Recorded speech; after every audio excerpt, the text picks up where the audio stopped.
The part of the deposit mobilization strategy was to conduct a very extensive market segmentation analysis. Without that, you cannot really design your products. So first I'll talk about how we understood the market and how we designed products to meet various segments of the market, and then what the uptake on it was.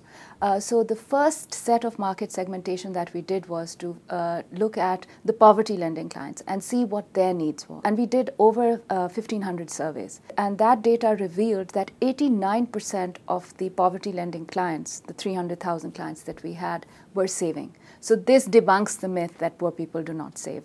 Then we wanted to capitalize and understand how much were they saving. And on average, they were saving between $10 a month to $40 a month. So there was a substantial amount available for them to save. When we looked at why were they saving, we discovered they were mostly building up their savings. So they were wanting to accumulate savings for a life cycle event, whether it was educating their children, or whether it was building a house, whether it was planning for a child's wedding, or whether it was just to buy a new consumable item, maybe to buy a television or a refrigerator. So they were all wanting to accumulate their savings. So the first product that we designed was a commitment savings product, which is to build up long-term savings. You can choose your saving plan. It's very flexible. There is no minimum requirement, but the amount that you need to save is up to your capacity to pay.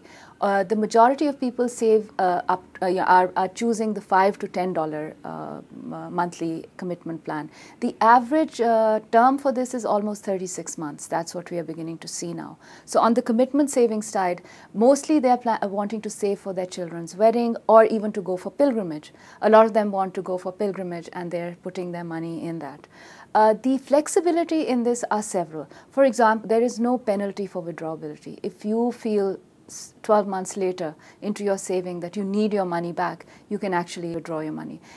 There is no requirement that you have to save up every month. We give the client a 90-day window.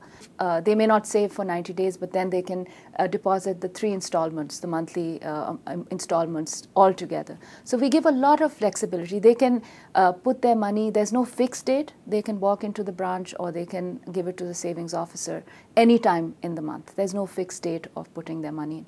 If they put it within the month, they deposit it within the month, they will get a return on it. So we've tried to make it very, very flexible because we know that women, it's not essential that they would have the money all at once at the same time in the month. So the focus on building up the deposits on the commitment savings are the women. And that's really going to be the core deposit product that we have. Over the next 5 years, we want to reach out to 1 million savers, of which 65% will fall within the commitment savings. And this, we believe, will have a huge impact on people's ability to manage contingencies and deal with vulnerabilities of economic flows.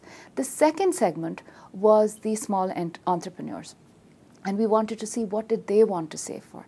Interestingly, they wanted savings accounts with withdrawability to pay their suppliers, to purchase, keep a minimum balance, to manage their cash flows. So then we came up with a savings account, which allows withdrawability. Ultimately, it will have ATMs and debit cards to help the small entrepreneurs manage their cash flows on a monthly, daily basis.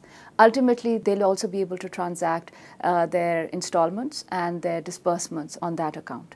So that is another major chunk of our savings products. Then we also realized that the savings strategy has to be broad. Unlike the credit side, where you're segmenting the market and keeping yourself attuned to small entrepreneurs or poverty lending, on the deposit sides, you have to go broader. So from institutional retail deposits to small accounts. That is really the focus. However, the delivery points of these are very different. For example, if you're an institution, we have a team in the head office that goes out and does marketing and does the customer relationship building for institutional deposits. While the low-income deposits for women will ultimately go through kiosks, which are basically small offices within communities, because their access matters.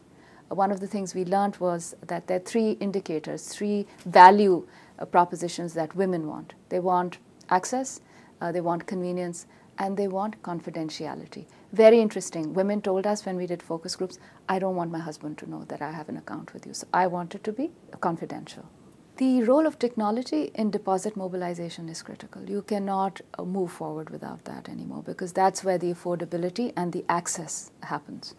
A borrower will be willing to walk 15 miles to your branch, but a depositor will not. And that's something that research has also shown.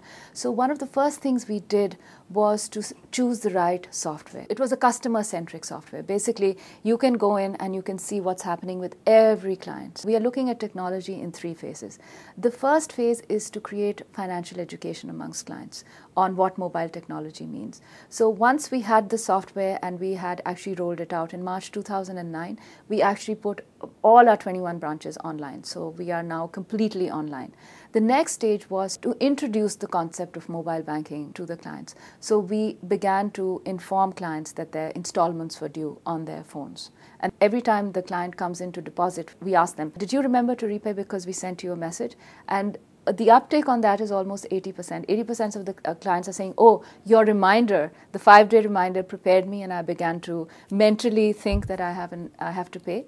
And then the 1 day before reminder was the one that said, okay, the flag is up, I have to go into the branch to repay. So that's the piece on financial education.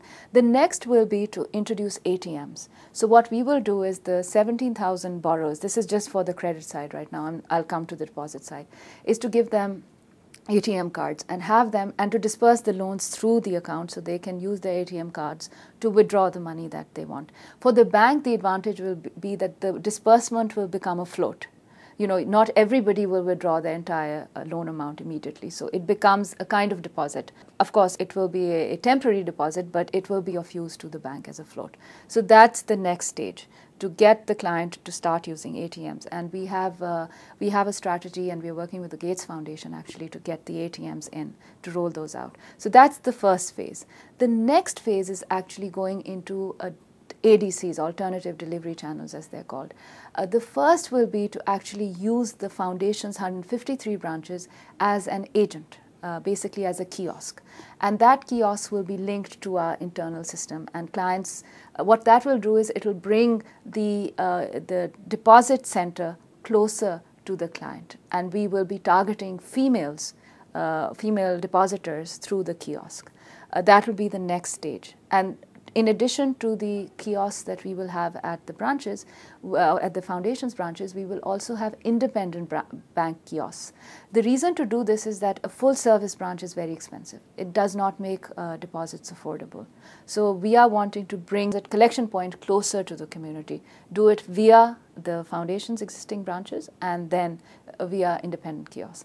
The next tier will be to actually work with a telco and use their vendors. But that will be the third phase of this, because we believe you can't do them all together. You have to have a strategy, you have to test them out, you have to get the back end rolling. So once we've done it with the foundation, that means we can do it with a multiple range of agents, whether it is pharmacies, whether it is post offices, whether it is telco vendors.